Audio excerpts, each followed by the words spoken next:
tal? ¿Cómo está? Bienvenido. Gracias por acompañarnos. Soy Ramiro Escoto. Bienvenido a las noticias a través de los canales afiliados de Hours Network. Vámonos con esta que es una invitación de parte del presidente Andrés Manuel López Obrador, como lo ha hecho cada año, para que la gente participe en el sorteo tradicional, en el más grande de la Lotería Nacional, en donde se advierte como primer premio una casa que usaban los presidentes en Cancún, Quintana Roo. Para muchos, el premio es atractivo, sin embargo, en el pago de los prediales, mantenimiento, etcétera, pues ahí es en donde dicen si es más caro el regalo que el propio tema de cargar con él.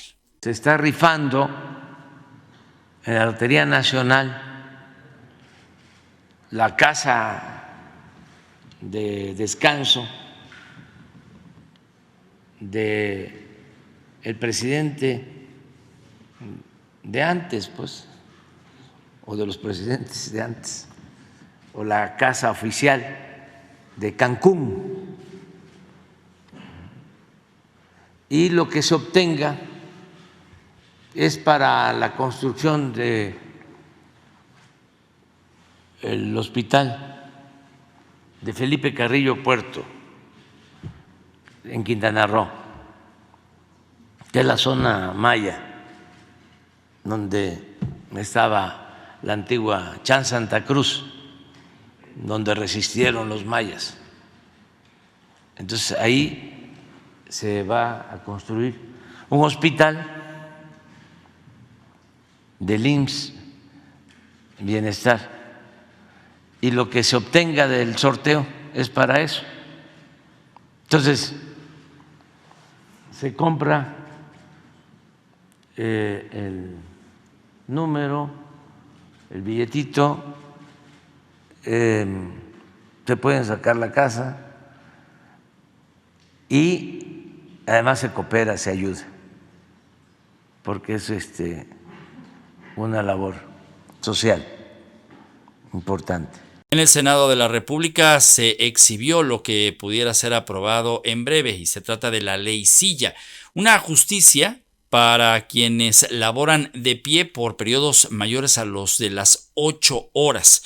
No solamente hay consecuencias para la salud, sino también habrá situaciones legales y económicas para los patrones que no cumplan con este precepto una vez que sea autorizado. En concreto, la reforma es que es una obligación de los patrones proveer el número suficiente de asientos y sillas con respaldo para tenerlas a disposición de los trabajadores en el sector, sobre todo en el sector servicios y comercio, pero también en cualquiera que sea análogo a estos dos sectores.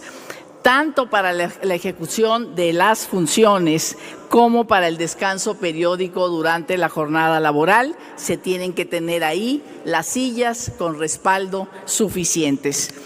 Y esta limitación solo podrá limitarse cuando la naturaleza del trabajo implique riesgos para la seguridad y la salud de los trabajadores. Por supuesto que el otro artículo, es el artículo 133, queda prohibido a los patrones una serie de disposiciones, dice la ley, pero en este sentido queda prohibirle a las y los trabajadores que se sienten en ningún momento al realizar su trabajo. Otra reforma es que el incumplimiento de esto, por supuesto, con inspección del trabajo, sea sancionado con multas e incluso lleguen a la suspensión temporal, por supuesto, pero a la suspensión de la empresa. En los transitorios, la Secretaría de Trabajo tendría 30 días de plazo para desarrollar, digamos, las normas correspondientes que Inspección de Trabajo tendría que conocer, y para las personas empleadoras y las empresas 180 días para poner a esto, a que los trabajadores tengan acceso a estas sillas. Uno de los objetivos más importantes tiene que ver con la salud y la seguridad en el trabajo. Ya hemos dicho, así fue la discusión sobre la gran reforma que hicimos a los días de vacaciones. Tiene que ver con la salud física, sobre todo la salud física en este caso de las y los trabajadores. Hay, digamos, las consecuencias de no pararse durante 8, 9, 10 horas, no poder sentarse para realizar sus funciones. Insuficiencia venosa, surgimiento de varices, lesiones de rodillas, hemorroides, fascitis plantar. A mí me acaban de diagnosticar eso y verdaderamente es un dolor permanente muy fuerte, por supuesto curable en mi caso, pero en el caso de muchas de estas trabajadoras, sobre todo muchas mujeres que trabajan en estos servicios de esa manera, pues son lesiones, ¿no?, que como siguen estando en la misma posición, pues nunca se resuelvan. En la encuesta nacional de ocupación y empleo del 2022, las tiendas departamentales y de autoservicios trabajan alrededor de 1 millón de trabajadoras y trabajadores. Ya nada más en este tipo de empresas, pues ya beneficiaría esta ley a 1 millón. Y el 52% son mujeres. Las personas trabajadoras, se les dice en este tipo de centros de trabajo, tienen que tener buena imagen, tienen que tener buen servicio a la clientela, tienen que tener buena actitud. ¿Cómo van a tener buena actitud? Y tenemos muchos testimonios en este sentido y cada vez ustedes van a ver en las redes, en los medios de comunicación, más testimonios de que no pueden tener esta situación cuando realmente tienen ya 4, 5, 6 horas parados, haciendo su trabajo. No hay manera de tener una buena actitud. El Congreso OVNI que se está llevando a cabo en nuestro país, allá en el Congreso de la Unión, sigue siendo portada de primera plana en sobre todo los diarios digitales. Un reportero y corresponsal de la televisión peruana participó justamente en el aval del tema de los 2 cadáveres que fueron encontrados en ese país y que datan de más de 1000 años de antigüedad. Aquí parte de su ponencia. Mi investigación periodística, la número 5, mi investigación periodística se basa en estudios académicos y científicos realizados en varios países y con el respaldo de algunos de los más prestigiosos laboratorios del mundo. Se han practicado análisis de biólogos, peritos forenses y criminalísticos, genetistas, biofísicos, radiólogos, microcirujanos y hasta ingenieros metalúrgicos. Ustedes dirán, ¿por qué ingenieros metalúrgicos según los cuerpos? Ahora lo van a saber. Se trata de un extraordinario hallazgo porque son cuerpos desecados que pertenecen a 2 especies desconocidas para la ciencia. Y lo afirmo con lo rotundo que puede ser una prueba de ADN y el análisis que se puede hacer ahora con la ciencia que hemos desarrollado. Son 2 especies que nunca se han visto y la información genética ya ha sido subida a Internet, a un repositorio científico, y las personas con capacidad de poder analizar esa información la pueden ver de manera libre, pueden confirmar o no lo que decimos aquí. En julio de 2017, antes de que presentáramos junto con Jaime Maussan y Gaia Televisión el hallazgo durante una conferencia de prensa en Lima, algunos arqueólogos y otros profesionales que se hacen llamar de la comunidad científica denunciaron fraude, la fabricación de cuerpos con restos de otros animales y dijeron a la opinión pública que unos artesanos mutilaron las manos y los pies y les mutilaron las cuencas oculares y les recortaron las cuencas oculares a una momia real en un taller para darle apariencia alienígena.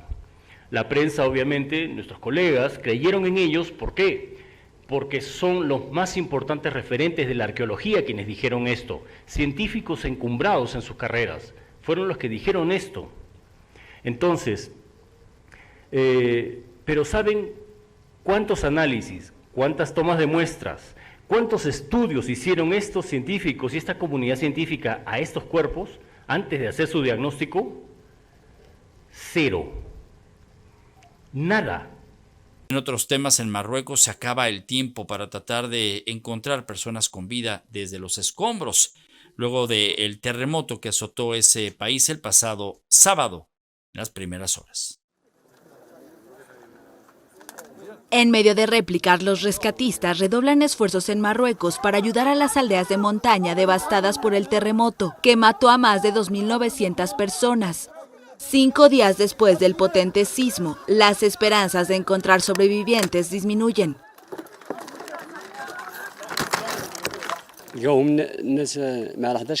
Todos los que dormían en el momento de la tragedia se encuentran ahora bajo los escombros. Todavía hay gente bajo los escombros. Marruecos aceptó la ayuda de España, Reino Unido, Qatar y Emiratos Árabes Unidos, que pusieron a disposición del reino equipos de búsqueda y rescate. La Cruz Roja solicitó más de $100 millones para poder atender las necesidades más apremiantes, que incluyen salud, agua, saneamiento e higiene, tras haber desbloqueado un primer fondo de emergencia. El terremoto causó estragos en pueblos de montaña, a menudo de difícil acceso. Pese a la ayuda, los supervivientes están preocupados por su suerte inmediata y temen la llegada de la lluvia. No tienen nada, mírenlos durmiendo en la calle, miren lo que está pasando, duermen afuera sin nada que comer. El gobierno marroquí aseguró el lunes que las personas que perdieron sus casas serán indemnizadas. Los equipos del Ministerio de Equipamiento prosiguieron el miércoles sus labores para reabrir los caminos que conducen a los pequeños pueblos montañosos afectados por la tragedia.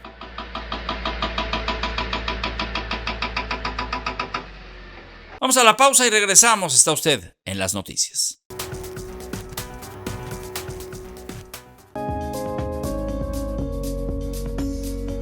Descargar Ours Network en tu celular es muy sencillo.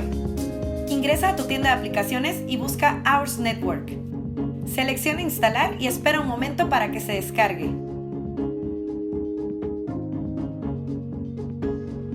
Una vez instalada, crea tu usuario y contraseña o ingresa a través de Facebook. Al ingresar en la aplicación, dirígete a la parte superior izquierda donde encontrarás el menú de contenido. Todos los canales están agrupados por países y a la vez por región.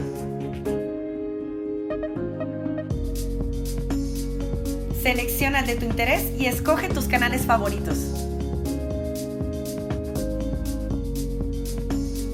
En la pantalla principal se mostrarán los nuevos canales, canales destacados y mis canales.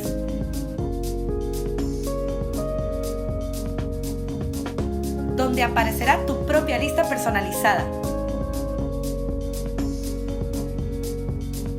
Selecciona el de tu preferencia y comienza a disfrutar de la televisión en vivo en tu celular. ¿Qué te pareció? Es muy sencillo. Ahora a disfrutar de Ours Network. Recuerda que también está disponible en Roku TV y Chromecast.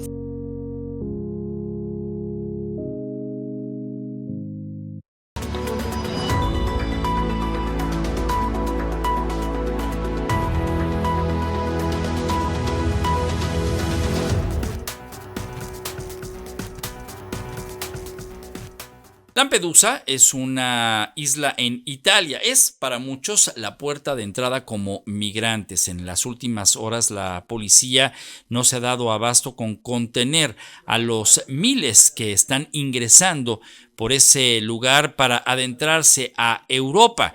Y urge, dicen, la presencia de la comunidad internacional, sobre todo para derivar a estas personas, sí, a un lugar más seguro, pero también con oportunidades. Una oleada de embarcaciones con migrantes procedentes del norte de África llegó en los últimos días a la isla italiana de Lampedusa.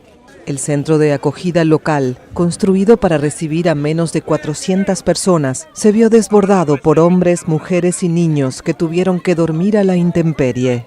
Situada a unos 145 kilómetros de la costa de Túnez, Lampedusa es uno de los primeros puntos de escala para los migrantes que cruzan el Mediterráneo.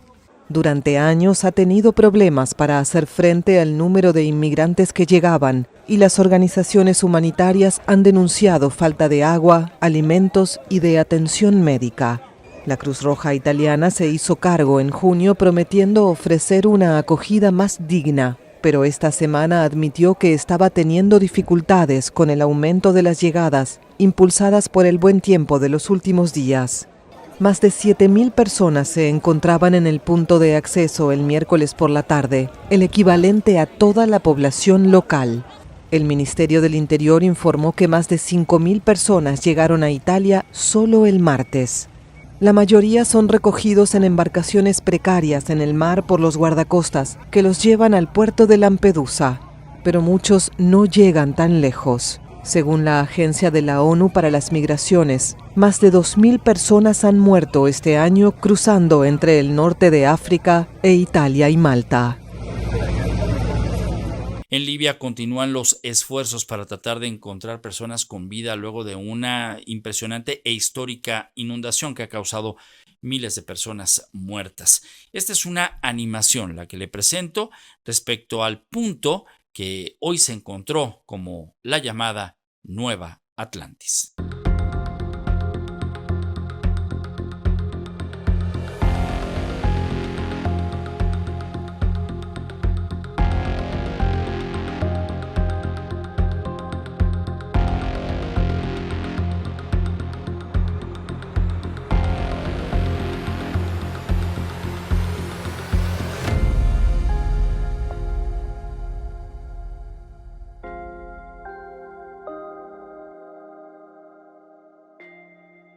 Un reportaje de la cadena BBC Mundo nos da cuenta del tamaño de la tragedia que se vive en Libia y que hoy se convierte en un referente a nivel internacional.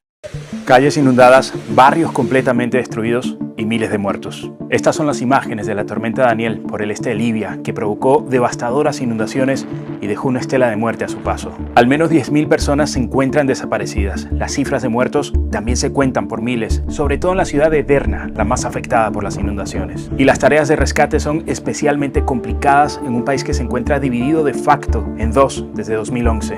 Pero, ¿qué ocurrió para que la tragedia alcanzara tal magnitud?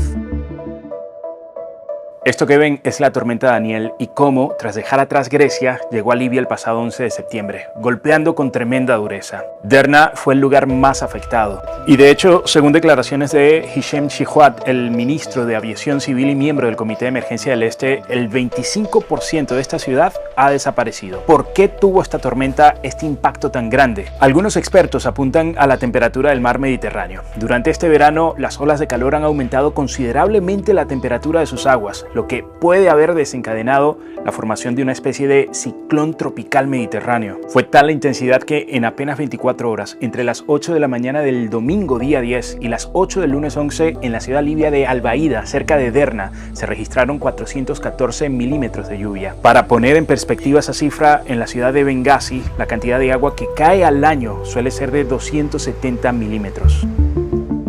Pero la tormenta no fue la única causante de la enorme destrucción provocada en la zona este de Libia. Muchas infraestructuras no se encontraban en las condiciones adecuadas, incluidas 2 represas importantes cerca de la ciudad de Derna. Expertos en ingeniería hidráulica contaron a la BBC que lo más probable es que la represa superior, que se encuentra a unos 12 kilómetros de la ciudad, reventara primero. Esto habría provocado que su agua barriera el valle del río, llegando a la segunda represa. Al reventar, también este segundo dique, que está mucho más cerca de Derna, provocó que barrios enteros quedaran inundados. Se produjo una especie de tsunami, como lo describió el ministro Hichem Chihwat a la BBC. Pero la localidad de Derna no ha sido la única afectada por estas inundaciones. También lo fueron las ciudades de Benghazi, Susa y Al-Marj, todas ellas en el este del país, así como Misrata en el oeste. Las tareas de rescate están siendo muy complicadas y en particular en Derna no hay agua potable y faltan suministros médicos. Incluso el único hospital de esta ciudad ya no puede recibir a más pacientes porque, según contó un rescatista a la BBC, hay más de 700 cadáveres esperando en el hospital. The challenges are ranging between access to basic health facilities or health services, shelter management, food and non-food items, first aid, psychosocial support and restoring family links as well. Muchos países como Argelia, Egipto, Francia o Italia han ofrecido su ayuda y Turquía ha enviado equipos de rescate. Sin embargo, la realidad política de Libia hace difícil la organización en una situación de emergencia. En 2011, una rebelión derrocó al entonces líder libio Muammar al-Gaddafi, con el apoyo de miembros de la OTAN. Desde entonces, Libia se encuentra de facto dividida en dos, con dos gobiernos enfrentados. Por un lado, la zona oeste es dirigida desde Trípoli por un ejecutivo interno reconocido internacionalmente. Y la parte oriental es dirigida por otro gobierno que está bajo la influencia del general Khalifa Haftar. Y es en esta zona este donde ocurrió la catástrofe el pasado lunes. A pesar de las diferencias, el gobierno de Trípoli envió un avión con 14 toneladas de suministros médicos, bolsas para cadáveres y unos 80 doctores y sanitarios. Sin embargo, el enfrentamiento durante esta última década ha dificultado gravemente la reconstrucción del país, y un ejemplo es la respuesta ante este desastre. Según el periodista libio Abdulkader Assad, las diferentes administraciones no tienen capacidad para responder con agilidad ante una catástrofe de esta magnitud. Asegura que no hay equipos de rescate ni socorristas capacitados en Libia, ya que todo en los últimos 12 años ha girado en torno a la guerra. El hecho de que haya dos gobiernos en Libia provoca mucha confusión en el exterior, y esto ralentiza la ayuda que llega al país. Un país medianamente próspero gracias al petróleo se encuentra estancado ahora e incapaz de poder reaccionar ante acontecimientos climáticos como la tormenta Daniel. Y desde el Vaticano se confirmó la reunión que ha tenido el Papa Francisco con líderes de la Iglesia Católica en Ucrania. En este encuentro coincidieron en que el Papa está con los ucranianos, dando oportunidad de borrar esa interpretación en la que el Papa, semanas atrás, parecía enaltecer la fuerza de Rusia en el conflicto. Del 3 al 13 de septiembre, la Iglesia Greco-Católica Ucraniana celebró su sínodo anual. En una rueda de prensa en Roma, el arzobispo mayor, Sviatoslav Shevchuk, habló de cómo los obispos ucranianos expresaron sus preocupaciones al Papa Francisco durante su reunión de 2 horas. Cuando hablábamos del sufrimiento de los ucranianos, nos dijo: pero vosotros tenéis otro sufrimiento, del que a lo mejor dudáis, y es con quién está el Papa. Y nos aseguró diciendo: yo estoy con vosotros. Y estas palabras del Papa, que nos aseguró que está con nosotros, fueron un mensaje de consuelo. Durante el sínodo, que duró 10 días, el arzobispo Shevchuk dijo que los obispos se centraron en cómo atender pastoralmente a todos los ucranianos afectados por la guerra. Todos tenemos que aprender una nueva forma de servicio pastoral, que se llama pastoral de las personas que sufren en la guerra. Por eso, la comisión que se dedica a este aspecto ha propuesto y ha organizado un curso de formación para todos nuestros sacerdotes, religiosos e incluso obispos, para poder acompañar a toda esta gente herida.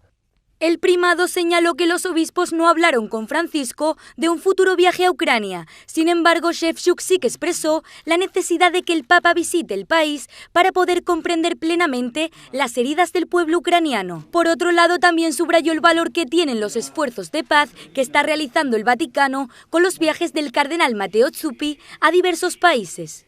Estas misiones del cardenal Zuppi abren otros caminos. La de Ucrania fue realmente importante. Estuvimos en contacto con él. Luego, todo lo que pusimos en sus manos lo llevó a Moscú. Su visita a Estados Unidos con el presidente Biden y estos días la visita a China, en mi opinión, todas ellas son, digamos, signos de esperanza. Acompañamos al cardenal Zuppi con nuestras oraciones.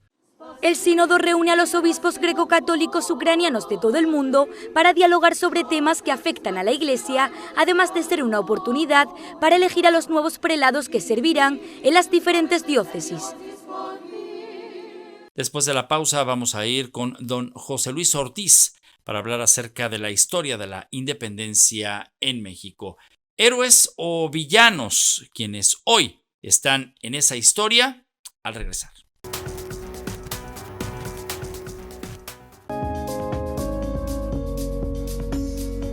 Descargar Ours Network en tu celular es muy sencillo. Ingresa a tu tienda de aplicaciones y busca Ours Network. Selecciona instalar y espera un momento para que se descargue.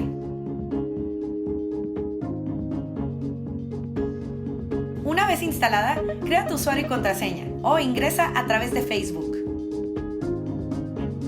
Al ingresar en la aplicación, dirígete a la parte superior izquierda donde encontrarás el menú de contenido. Todos los canales están agrupados por países y a la vez por región. Selecciona el de tu interés y escoge tus canales favoritos. En la pantalla principal se mostrarán los nuevos canales, canales destacados y mis canales.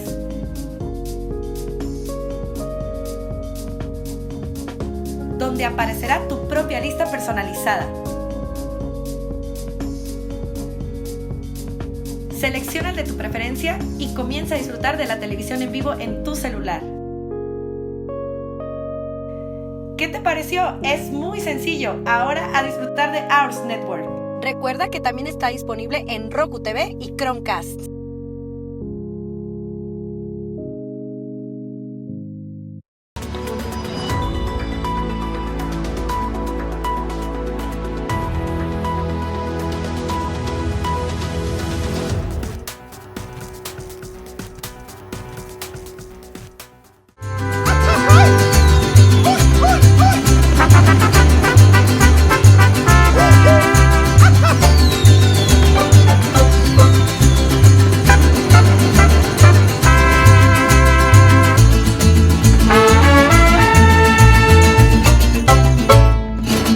Y continuamos en las noticias. Está con nosotros José Luis Ortiz. El día de ayer platicábamos en este mismo espacio sobre el tema de los niños héroes, su existencia y por supuesto algunos mitos que han sido resueltos a través de investigaciones de lo ocurrido allá en el castillo de Chapultepec. Pero estamos a punto de celebrar un año más de la independencia de México. Gracias por acompañarnos, José Luis, bienvenido.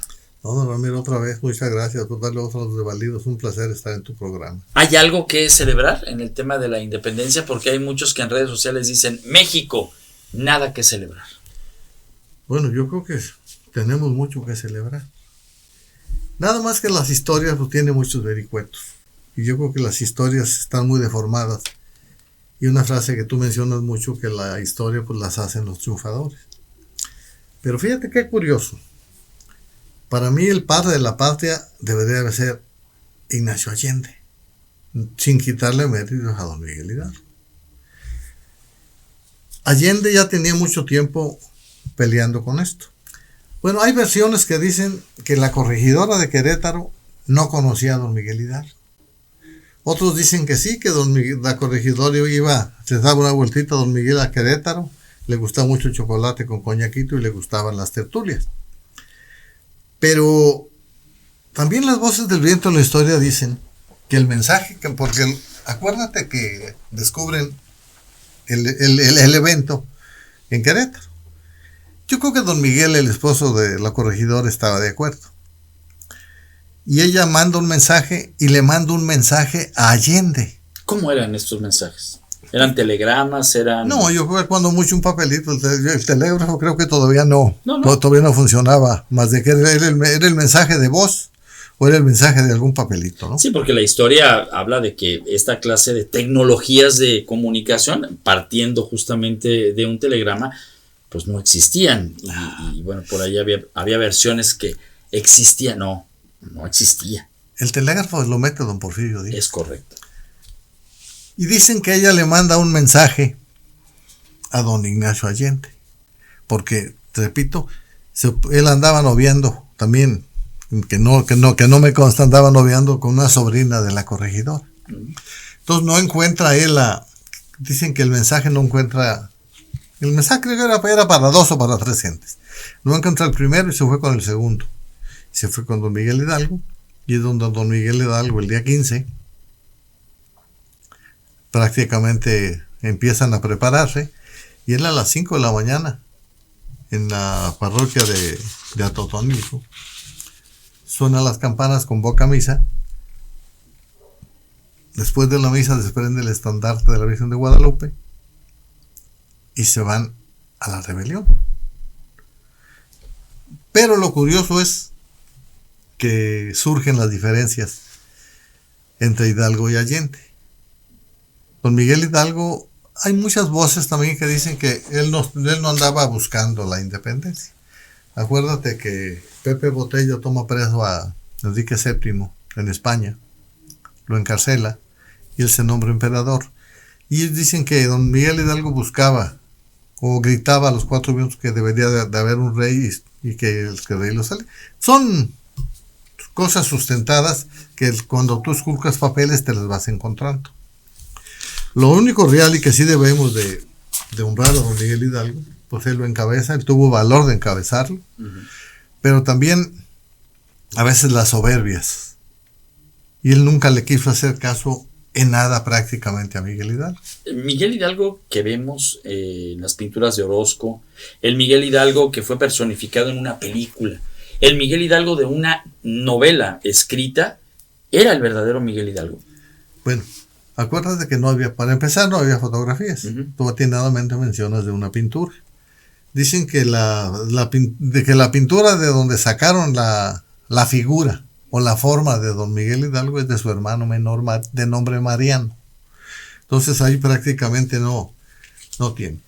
Yéndonos otra vez al origen, si Allende hubiese encabezado, porque Allende sabía, él era capitán del ejército español.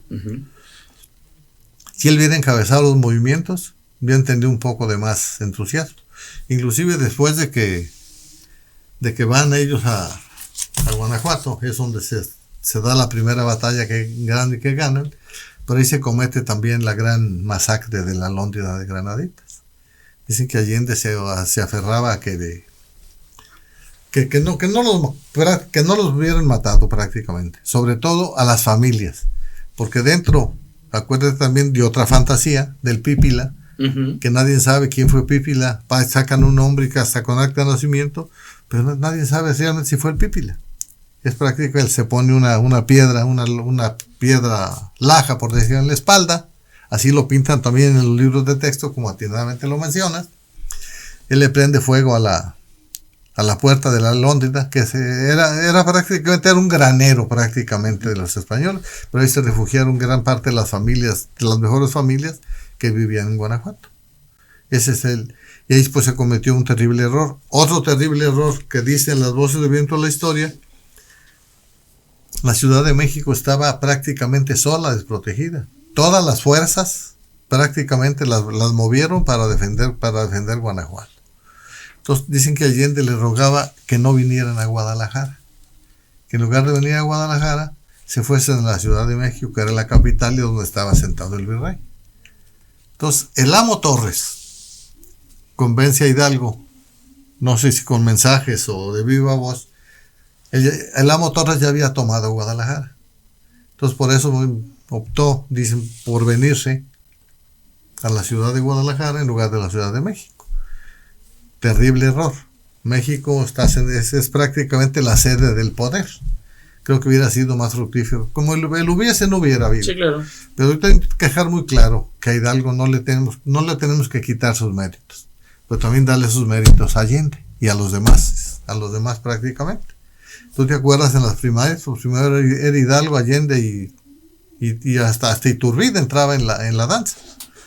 Entonces, esto te hace ver que si le hubieran hecho caso, no tenían porque aquí surgió otra cosa, de algo que muy poca gente sabe, que es la batalla de Calderón, que es que lo vamos a dejar ese tema para otro día.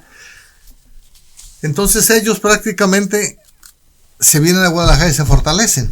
Aquí hay otra duda e incertidumbre. Hablan de que don Miguel traía 100,000 gentes, 70,000, 60,000, 50,000, y que en Guadalajara no lo querían. Lo que yo he podido entender y averiguar, imagínate, no nos vayamos a las 100,000 gentes, 50,000 gentes en las calles del centro de Guadalajara, sin baños, sin agua y quizás sin drenajes. Entonces eso hizo perturbar y que Hidalgo tuviera cierto rechazo. Claro. Pero no Hidalgo, o sea, fue todo el movimiento. Y también hay otra cosa. Dicen que Hidalgo no quiso entrar con Allende a Guadalajara, y llega primero Hidalgo y posteriormente llega don Miguel Hidalgo. Pero vamos hablando de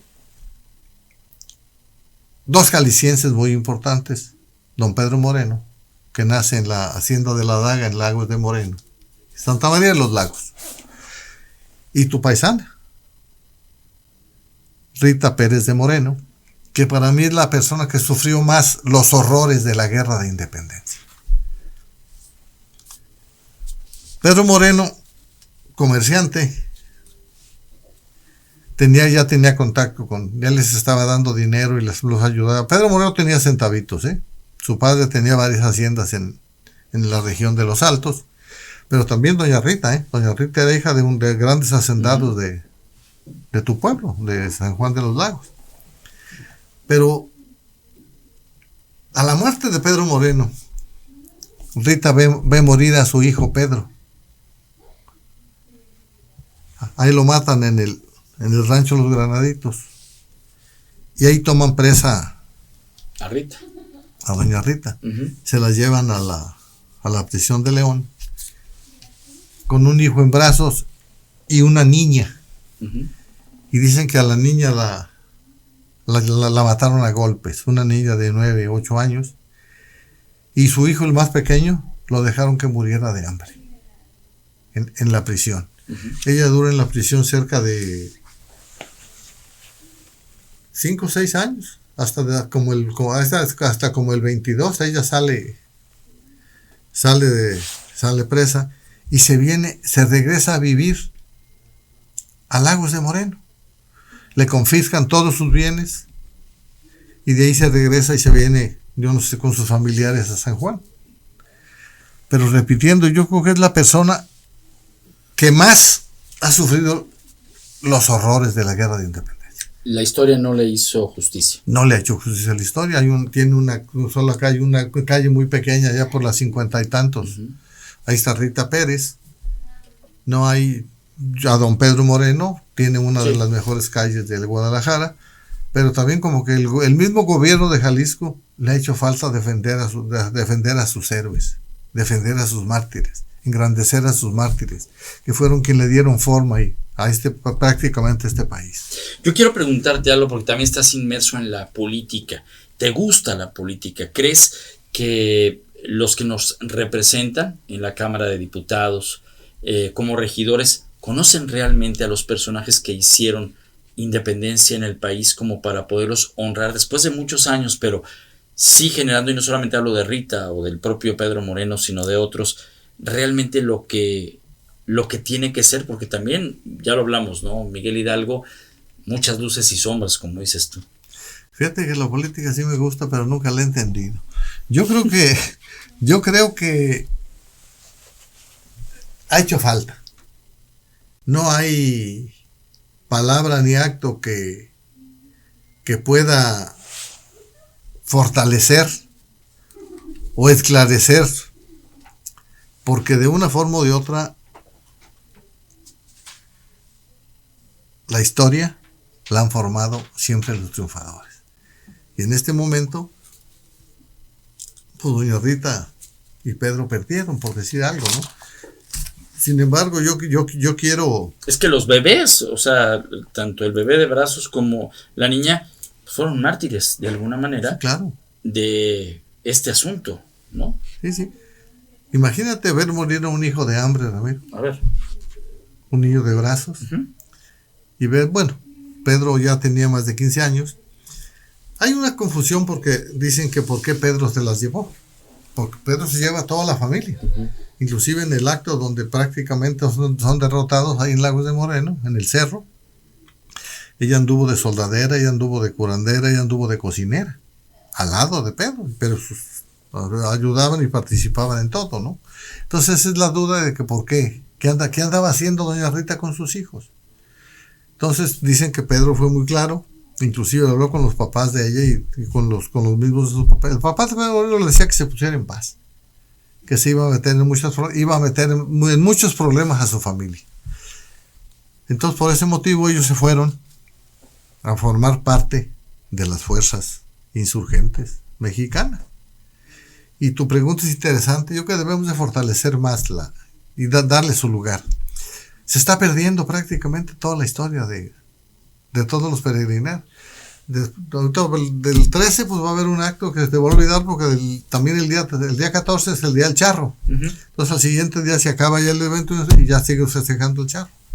Y luego ya viene el 15 y pues vamos festejando a don Hidalgo.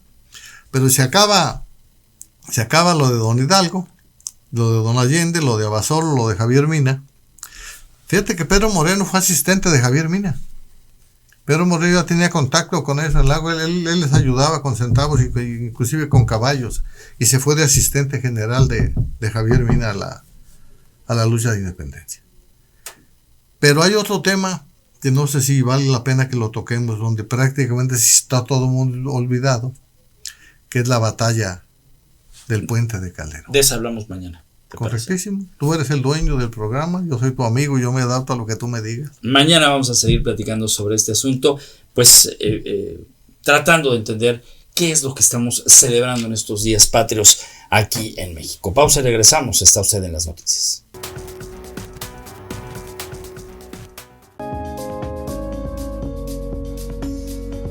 Descargar Ours Network en tu celular es muy sencillo. Ingresa a tu tienda de aplicaciones y busca Ours Network. Selecciona instalar y espera un momento para que se descargue. Una vez instalada, crea tu usuario y contraseña o ingresa a través de Facebook. Al ingresar en la aplicación, dirígete a la parte superior izquierda donde encontrarás el menú de contenido. Todos los canales están agrupados por países y a la vez por región. Selecciona el de tu interés y escoge tus canales favoritos. En la pantalla principal se mostrarán los nuevos canales, canales destacados y mis canales.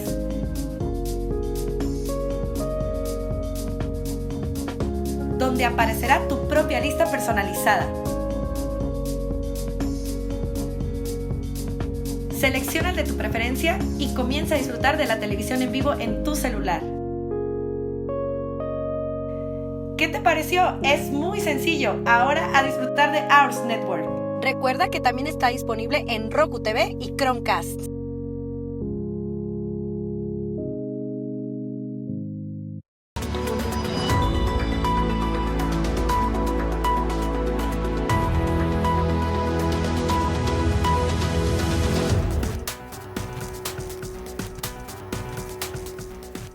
Históricamente, el Congreso de los Estados Unidos está albergando a los principales líderes tecnológicos del mundo.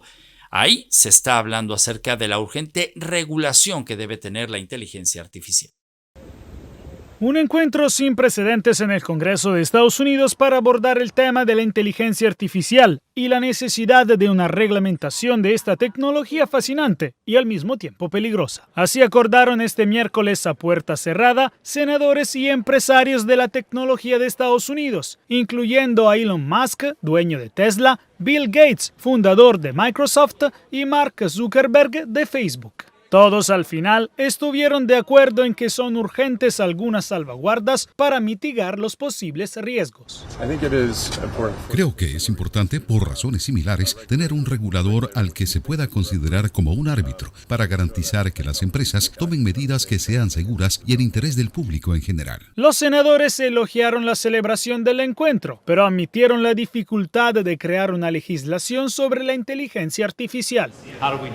La pregunta fue, ¿cómo hacemos eso sin asfixiar la innovación? Sé que ese es el desafío. Los senadores dijeron que la seguridad del país está garantizada si Estados Unidos está al frente, como en las armas militares o satélites. Algunos ya están listos para presentar proyectos que incluyen el manejo de la inteligencia artificial. Es un proyecto de ley tecnológico que proporcionaría una regulación seria sobre algunos de los gigantes tecnológicos. Cubre cuestiones como la privacidad y la inteligencia artificial. Sentémonos y hablemos, pongamos algo real sobre la mesa, en lugar de que todo el mundo esté de acuerdo en que necesitamos seguridad e innovación. Los reguladores a nivel mundial han estado luchando por elaborar reglas que regulen el uso de la IA generativa, que puede crear texto y generar imágenes cuyos orígenes artificiales son prácticamente indetectables, aumentando así la desinformación. El objetivo de Estados Unidos será ahora encontrar una reglamentación para dar una guía al resto del mundo. En Ecuador, el tema de la seguridad se ha vuelto un gran negocio y ahora está tocando a los vehículos. Sí, y es que muchos están acudiendo a los talleres para modificaciones y hacerlos a prueba de balas. Más bien, la pregunta es, ¿quién ahora no tiene una lámina de seguridad? Rafael Ramírez llegó a una compañía de instalación de láminas de seguridad de vehículos en búsqueda de protección adicional. Lamentablemente, el índice delincuencial aquí en el país se ha disparado mucho. Como él, cientos de personas hoy en día buscan soluciones frente al crimen. Según la policía, entre enero y agosto pasado se produjeron 8.377 robos a carros a escala nacional. Un año atrás, en el mismo periodo, la cifra fue 6.635 y también aumentan los pedidos para proteger al vehículo. El incremento ha sido bastante alto, yo podría decir que un 50% más de lo que teníamos hace unos 2 o 3 años atrás. Y si bien negocios como este han crecido en el último tiempo, otros, como el de blindaje de vehículos, mucho más, debido al clima de violencia en el país. Guayaquil es la ciudad ecuatoriana con mayor demanda, especialmente por la violencia que se emplea para realizar asaltos. El empresario Michel Ávila explicó que los pedidos se triplicaron desde inicios de año y que blinda en promedio 36 vehículos al mes. Tengo yo 27 años en el negocio. Anteriormente lo que se blindaba eran las personas que de alguna manera eran pudientes, pero ahora realmente es más una necesidad. Colocar láminas de seguridad para un vehículo puede costar desde $100, mientras que blindar un auto desde $16,000. Todo dependerá del tamaño del auto y el lugar donde se haga el trabajo. Ayer fue Día de los Niños Héroes en Zacatecas, así rendieron homenaje y recuerdo. Esta mañana del lunes 13 de septiembre de 2024 se llevó a cabo la conmemoración al 176 aniversario de la gesta heroica de los niños héroes, donde se rindieron honores a la bandera, así como el toque militar de silencio, recordando el valor que tienen todas y todos los mexicanos. Dicho evento estuvo encabezado por el gobernador David Monreal Ávila, acompañado del presidente municipal de Zacatecas, Jorge Miranda Castro, así como distintas autoridades de los 3 niveles de gobierno, realizado en el Parque Niños Héroes en el centro histórico de la capital zacatecana.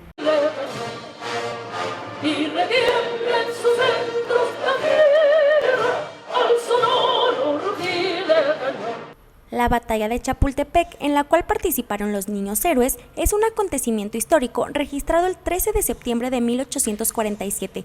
Acorde con información del Gobierno de México, solo se recuerdan a 6 jóvenes, a quienes llamaron niños héroes de Chapultepec, debido a que fueron los últimos en oponer resistencia, aun cuando el general había ordenado rendirse ante las tropas estadounidenses. El batallón de infantería ejecutará el toque militar silencio en honor a los... Recordemos con orgullo a esos valientes jóvenes que defendieron nuestra patria en 1847. Sigamos inspirando a las nuevas generaciones a ser héroes en sus propias vidas y por nuestra hermosa nación. Hasta aquí llegamos con las noticias. Soy Ramiro Escoto. Le agradezco muchísimo el favor de su atención. Que tenga usted un excelente jueves antes del viernes.